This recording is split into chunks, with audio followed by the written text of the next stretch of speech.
발언하시겠습니까? 예, 안녕하십니까. 주 4일제 근무에 있어 찬성 측의 입장에서 의견을 공유할 지원자 1번입니다. 저는 현재 한국이 근로시간 1번입니다. 찬성 측의 입장에서 기조 발언 시작하겠습니다. 한국의 근로시간은 연간 1900시간으로 OECD 국가 중에 최상위 국가로 속합니다. 효율적인 측면으로 학습 재충전의 시간을 확보하는 것을 근거로 인해서 저는 주 4일제 찬성하는 바입니다. 네, 안녕하십니까. 주 4일제 근무의 반대 측에서 입장을 발언하게 된 지원자 2번입니다. 저는 주 4일제가 굉장히 매력적인 제도이고 근로자의 삶의 질 향상이라는 장점이 있지만 현재 한국의 산업구조와 그리고 기업 환경을 고려했을 때 성급한 도입이지 않을까라는 의견을 제시해봅니다. 예, 이번 지원자님의 말씀처럼 고용 안정성에 타격을 줄 수 있다. 당장은 충분히 그럴 수 있다고 공감하는 바입니다. 하지만 현재 국내에서 여러 기업들이 도입함으로써 측면이 될 수 있다고 생각하는 바입니다. 이에 대해서는 어떻게 생각하십니까? 네, 맞습니다. 물론 특히나 IT 기업의 특성상 재택근무로 돌릴 수 있는 부분이 있고 그리고 이제 AI의 교대근무 그리고 24시간의 운영이 필요한 그런 업종들이 실제로 많습니다. 이런 업종에서는 실질적으로 주 4일제를 적용하기란 굉장히 어렵고 오히려 주 4일제를 적용한다면 남은 기간 동안 근로자들이 제조업 환경이라고 하셨는데 제조업 환경 또한 지금 현재 자동화가 진행되고 PLC 등을 통해서 공정이 점점 더 자동화되어가는 추세입니다. 현재 현대차에서 한발뛰기라는 들어보셨습니까? 한발뛰기처럼 2명의 노동자가 있어야 할 자리에 1명이 충족해서 그 업무를 하고 나머지 1명은 쉬는 것으로 최근에 뉴스가 나온 바 있습니다. 이는 점점 자동화되는 과정 속에서 그런 기계의 양이 늘어난 것은 사실입니다. 말씀하신 부분에서 조금 더 첨언을 드리자면 먼저 자동화가 됨으로써 인력이 최고 수준입니다. 그렇기 때문에 이러한 점을 왜 한국, 정말 우리나라를 이렇게 발전시킨 많은 미인들이 있지 않습니까?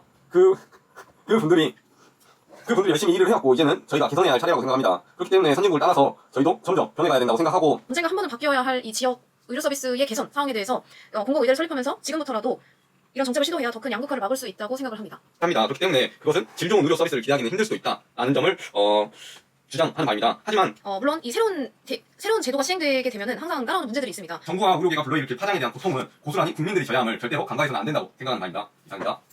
시간이 많이 모자르다. 금방이라도 비가 쏟아질 것 같은 광주입니다. 그렇습니다. 저희는 오늘도 어딜 가고 있죠? 오늘 또 서울을 향하네요. 어디를 가고 있죠? 시도 때도 없이 가는 장모님 집. 제 2의 집이라고 보시면 되고요. 저희는 오늘 남편의 2차 면접을 위해 서울로 향하고 있습니다. 그렇습니다. 자신 있으신가요? 예, 이번에는 100% 붙습니다. 100%랍니다. 한번 떨어질 두고 수가 봅시다. 없습니다. 저희는 첫 휴가를 맞이할 수 있을까요? 과연 그들의 운명은?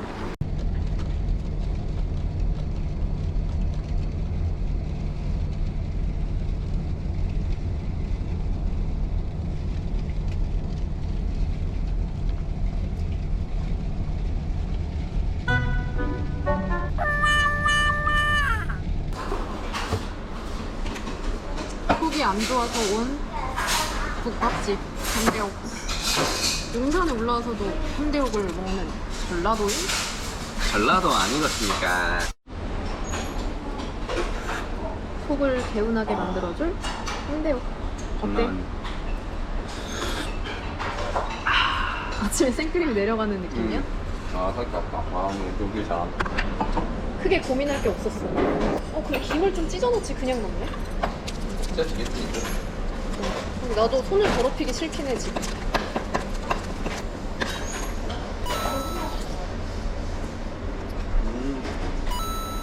콩나물을 그래서 여기 찍어 먹던데?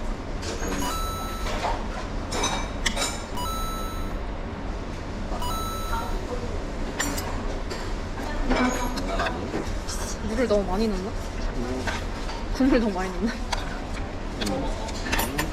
많이. 와 깔끔하다. 맛있어. 우리에겐 이게 필요했어. 갑자기 입맛이 도는데 이거? 나 콩나물 이게 맛있던 그 둘이다. 너무 맛있어. 현대옥은 이게 메인이었는데 원래 이거 메인으로 나왔어가지고 콩나물을 좀 넣는. 너무 많이 안 넣나? 한 입에 딱 먹어.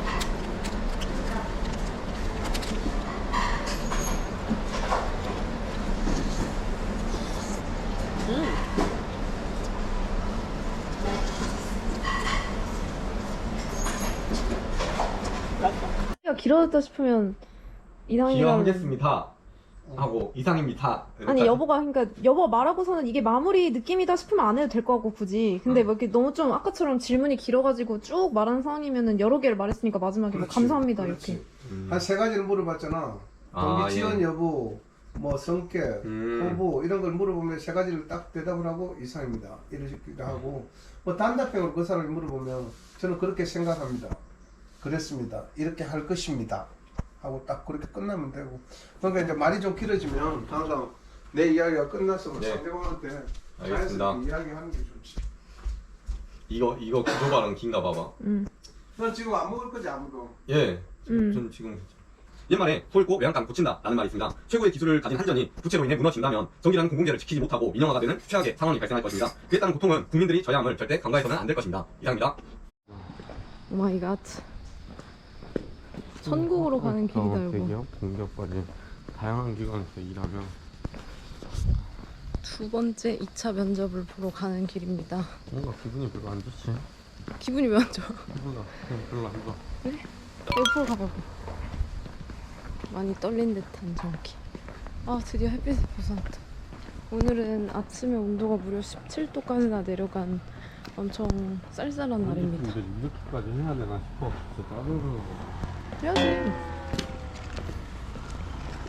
물질 안전 보건 자료입니다.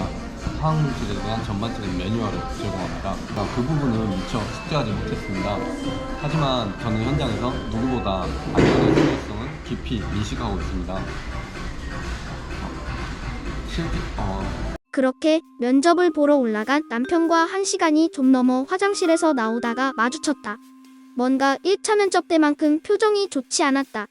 1차 면접 때는 날 보자마자 합격 이랬는데 이번엔 뭔가 울상인 느낌이었다. 불안함을 감지하고 어땠냐고 물어보니 자기한테만 질문을 안 했다고 했다. 토론 주제도 자신 있었고 게다가 자기가 원하는 입장 측에서 발표해서 잘한 것 같다고 생각했었단다. 그런데 토론, 면접 후에 다대일 면접에서 한 사람씩 질문을 하는데 남편한테는 꼬리 질문도 없고 개인 질문도 따로 없고 심지어는 말하고 있는데 시간상 짧게 해달라고 끊었다고 했단다. 21가지에 맞는 답변을 준비해간 남편은 더 말하고 싶어 죽겠는데 자꾸 그만만 하라고 하는 듯해서 억울했다고 했다. 그 말을 듣고 나는 일단 희망회로를 돌려서 이미 합격 목걸이 걸어놔서 더 안 물어본 거 아니야? 저번에 1차 PT 면접도 잘 봤고 이번 토론 면접도 잘 봤으면 잘한 거네 뭐라고 다독거렸다. 들어보면 딱히 털린 것도 없고 당황한 것도 없는 것 같은데 평소 자신감 넘치는 남편답지 않게 표정이 애매했다. 그리고 버스를 타고 집으로 돌아오는데 남편이 이상한 게 하나 있다고 했다. 저번 1차 면접 때도 그렇고 이번에도 그렇고 똑같은 질문을 면접관이 했다는데 지난번에는 경력 사항에 전기 관련이 아니라서 기재하지는 않으신 건가요? 좀 전에 말씀하신 업무 경험에서는 어떤 전문성을 갖추셨나요? 라고 물어봤었고 오늘도 경력이 있으신 것 같은데 전공이 달라져서 기재하지 않으신 건가요? 라고 질문하셨다고 했다. 그래서 남편은 어리둥절해하면서 적은 걸로 알고 있습니다. 라고 했더니 질문하신 면접관도 당황해서 급히 다른 질문을 하셨다고 했다. 이제 와서 생각해보니 참 이상하다. 내가 경력 사항을 안 적었을 리가 없는데 왜 자꾸 경력을 안 적었다고 하시지? 참고로 남편은 7년의 공기업 경력이 있다. 어쨌든 좀 떨떠름하지만 큰 실수는 없었던 찝찝한 기분으로 우리는 집에 도착했다. 집에서 밥을 먹고 이제 광주에 내려가려고 이를 닫고 있었는데 갑자기 남편이 방에서 뭐라 크게 소리를 쳤다. 헐, 나 경력사항을 안 썼다. 아, 미친. 아, 왜 안 썼지, 이걸? 나 어떡해. 아, 그래서 나한테만 질문을 안 했구나. 그래서 왜 자꾸 경력사항을 안 적었냐고 했구나. 아, 망했다. 아니, 잠깐. 헐, 그럼 합격해도 경력이 인정이 안 되잖아. 아, 진짜 미치겠네. 라고 하면서 갑자기 혼자 난리가 났었다. 나도 참 당황스러웠던 게 어떻게 보면 지난 공기업의 경력이 스펙이라면 스펙일 텐데 그걸 안 쓸 수가 있지? 이건 뭐 자체 디스인가?